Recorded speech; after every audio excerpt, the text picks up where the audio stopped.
fruits sont des matières agricoles que nous aimons savourer sans relâche chaque jour et nous les apprécions vraiment.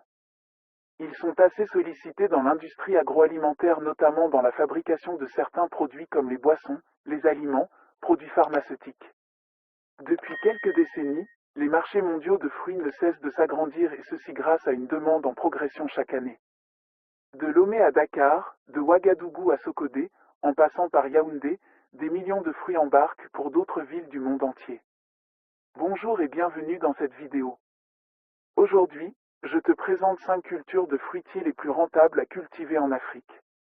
Ils sont tout vendus sur nos places de marché locales en Afrique, mais tu feras plus de bonnes affaires si tu te lançais dans le commerce international, c'est-à-dire leur exportation. Je te passe cette information selon laquelle tu pourras désormais accéder à nos livres publiés ou formations sur l'agrobusiness où que tu sois. Si investir et réussir dans l'agrobusiness est une chose qui te tient à cœur, alors rejoins notre programme en ligne. Rendez-vous sur agrospacegroup.com ou trouve le lien sous cette vidéo dans la description. Place à la vidéo. Commençons avec la mangue. Elle est naturellement sucrée et savoureuse, excellente pour la santé, la mangue est source de plusieurs nutriments. De la salade composée aux fruits glacés, la mangue s'invite partout où il faut parler des fruits. Mais, êtes-vous une fois posé la question de savoir d'où viennent ces mangues que nous mangeons dans les grandes villes? Aujourd'hui, de plus en plus d'entreprises se créent dans la transformation des fruits, notamment les mangues séchées ou en jus de mangue ou encore autres dans nos pays respectifs. Mais, toutefois, notons que l'Union européenne et les États-Unis d'Amérique représentent les plus grands marchés de fruits exotiques. En 2019, plus de 400 000 tonnes de mangues ont été importées en Europe, soit plus du double il y a 10 ans. 16% de ces mangues viennent de l'Afrique de l'Ouest, notamment la Côte d'Ivoire, le Burkina Faso, le Sénégal, le Mali, la Gambie, le Ghana et la Guinée. Soit 2,5 millions de mangues chaque année. L'Afrique de l'Ouest seule approvisionne le marché mondial d'avril à septembre avec ses 4 variétés, à savoir la Kent, la Quête, la Palmère et la Mélie. Toutefois, cette culture est confrontée à un insecte dévastateur qui cause d'énormes dégâts aux producteurs, c'est la mouche des fruits.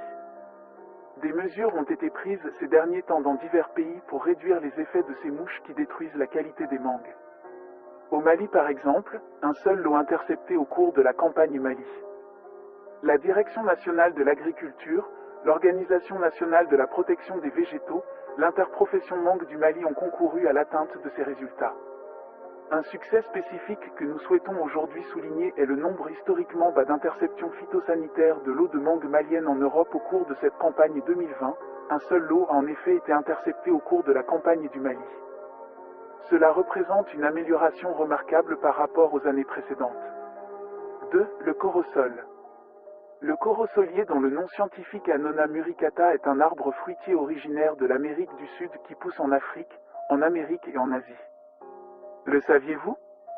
Le corosol est un fruit pour la classe noble au Cameroun car son prix est assez élevé et la demande par les consommateurs est forte. Le corosol ou corosolier est un arbre fruitier cultivé dans de nombreuses régions tropicales pour son fruit épineux et comestible, lui aussi appelé corosol, ainsi que pour ses feuilles utilisées en médecine. Il s'agit d'un arbre de croissance rapide. 3 à 4 ans après la plantation, nous obtenons les premières récoltes. Pourquoi investir dans la culture du corosol? Le corosolier est avant tout cultivé pour ses fruits comestibles ayant des propriétés thérapeutiques à l'aspect épineux, consommés frais, mais aussi sous forme de jus, de glace, de yaourt et de confiture, et ses feuilles utilisées en médecine traditionnelle pour leur effet sédatif, stomachique et antispasmodique. De plus, de grandes firmes dans l'industrie pharmaceutique s'en servent pour la fabrication de plusieurs produits. Les commerçants ayant compris qu'il est le catalyseur par excellence des cellules cancéreuses, il n'est pas à la portée de tous. Dans nombreuses villes africaines, ceux qui n'ont pas les moyens n'ont pas accès car c'est un fruit rare et prestigieux et ne peut consommer que par ceux qui disposent de l'argent. Un fruit avec un poids moyen de 2 kg coûte environ 2500 FCF à l'un et la demande est forte. Des millions de corosols prennent la route chaque année de l'Afrique vers l'Europe, Amérique et l'Australie. 3. L'avocat. Il y a encore beaucoup d'opportunités pour l'avocat, lançait Philippe Binard de Freshfell Europe lors du dernier Fruit Logistica à Berlin. Après 5 ans de consommation croissante, il n'a pas encore atteint son plein potentiel. Alors que la culture des avocats est critiquée pour son impact environnemental, les producteurs d'Afrique de l'Est et du Nigeria font le pari du respect de l'environnement. Nous déjà présenté une vidéo spéciale sur la culture de l'avocat il y a quelques semaines. Va dans la description sous cette vidéo pour la regarder. En raison de la demande mondiale, l'avocat est devenu un produit d'exportation lucratif. Sa consommation par tête a augmenté de 406% entre 1990 et 2017, rien qu'aux États-Unis. Ce qu'on appelle désormais l'or vert est de plus en plus populaire sur le continent africain. Le Nigeria comme l'Ouganda ont l'intention d'augmenter leur production d'avocats et de devenir des exportateurs de premier plan au cours de la prochaine décennie. Le Kenya, quant à lui, fait déjà partie du top 10. Ses recettes d'exportation ont bondi d'un tiers entre 2019 et 2020. Les cultivateurs voient dans cette culture un remède à la pauvreté dans les zones rurales. Le marché asiatique est aussi en croissance, il représente 7% des importations, déclarait Philippe Binard. Le marché pourrait aussi progresser au Moyen-Orient et en Afrique. Suivant cet engouement, la production mondiale a presque doublé en 10 ans, passant de 3 millions de tonnes en 2007 à 5 millions en 2016. Les échanges se sont aussi accentués avec aujourd'hui plus de 2 millions de tonnes exportées chaque année à travers le monde. Cette explosion a d'abord profité au Mexique, premier pays producteur d'avocats au monde qui concentre un tiers de la production mondiale, soit 1,7 million de tonnes en 2017. L'Europe est devenue une plaque tournante pour l'avocat. L'Europe est la deuxième région importatrice d'avocats après l'Amérique du Nord, avec le tiers des volumes échangés, soit 600 000 T. L'avocat est le sixième fruit importé en Europe, mais le troisième en valeur après la banane et le raisin de table. Le premier pays consommateur est la France avec 145 000 tonnes d'avocats importés chaque année. La Grande-Bretagne arrive en deuxième avec 120 000 T. L'Allemagne, les Pays-Bas, l'Espagne consomment chacun près de 4. La papaye. La papaye, fruit exotique qui a connu un grand essor sur le marché européen au début des années 2000, a vu sa croissance s'essouffler à partir de 2005, perdant même du terrain tout au long de la dernière décennie. Toutefois, cet essoufflement, lié notamment à une qualité mal maîtrisée du produit, semble enfin s'interrompre. Mais la reprise observée depuis 2013 sera-t-elle durable ? Avec plus de 12 millions de tonnes en 2013, FAO, la production mondiale de papaye est principalement concentrée en Asie, 50,8%, sur le continent américain, 36,9%, et en Afrique, 12,1%.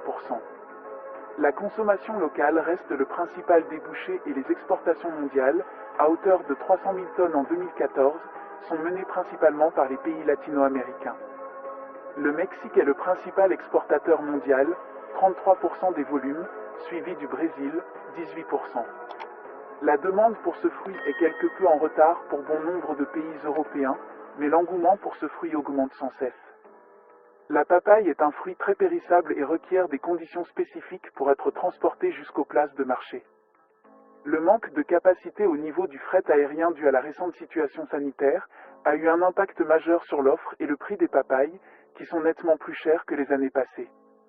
Le commerce mondial affiche une dynamique positive, mais modérée, les échanges ont cru de seulement 11% au cours des 10 dernières années.